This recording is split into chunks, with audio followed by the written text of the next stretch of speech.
ہمارے ایک دوست تھے، ان کی بیٹی کی شادی تھی، تو میں کبھی نہیں جاتا ایسے موقعوں پر اس قسم کی جگہ پر، لیکن اس نے میری اتنی منت کی کہ میں شرمندہ ہی ہو گیا. میں نے کہا اچھا بھائی میں آ جاؤں گا. اور پھر اس نے مجھے تسلی دلائی کہ وہاں سارا الگ الگ ہے، عورتوں کا انتظام الگ ہے، مردوں کا الگ ہے. پی سی لاہور میں. تو میں نے کوئی 30-32 برس کے بعد اس ہوٹل میں قدم رکھا. ماضی کے دھندلکوں میں جھانکتے جھانکتے کتنی صبحیں کتنی شامیں وہاں گزری ہوئی تھیں غفلت کی.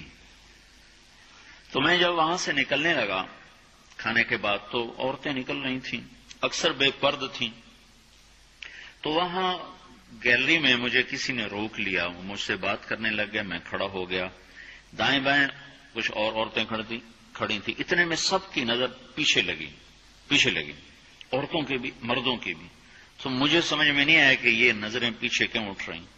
کیا دیکھا، میرے قریب سے ایک خاتون گزری جو سر سے لے کر پاؤں تک مکمل برقعے میں، ہاتھوں پہ بھی دستانے تھے اور پاؤں میں جرابیں تھیں، اور ایک بالکل سادہ سا برقع انہوں نے پہنا ہوا تھا. جب وہ گزری ہے تو ایک دم سناٹا چھا گیا، سارے عورتوں پر بھی سارے مردوں پر بھی.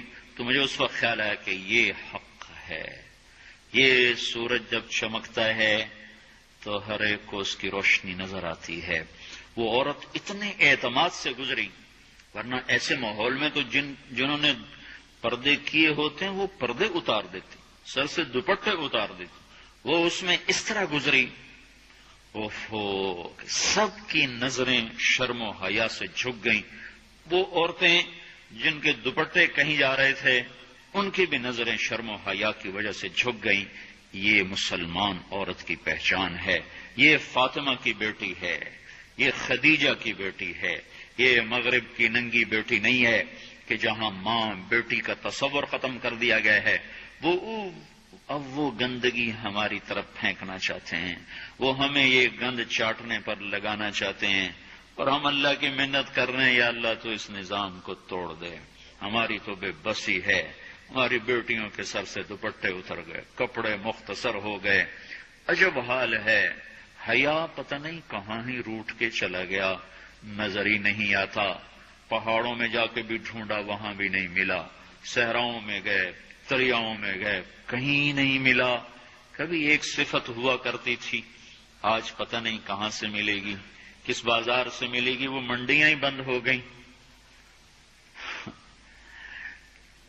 جس قوم کی بچیاں ناچ گانے کو اپنا شعار اور شوق بنا لیں، ان کی نسل سے اب خالد بن ولید نہیں پیدا ہو سکتے، ناچنے والے ہی پیدا ہوں گے. محمد بن قاسم نہیں پیدا ہو سکتے، طارق بن زیاد نہیں پیدا ہو سکتے.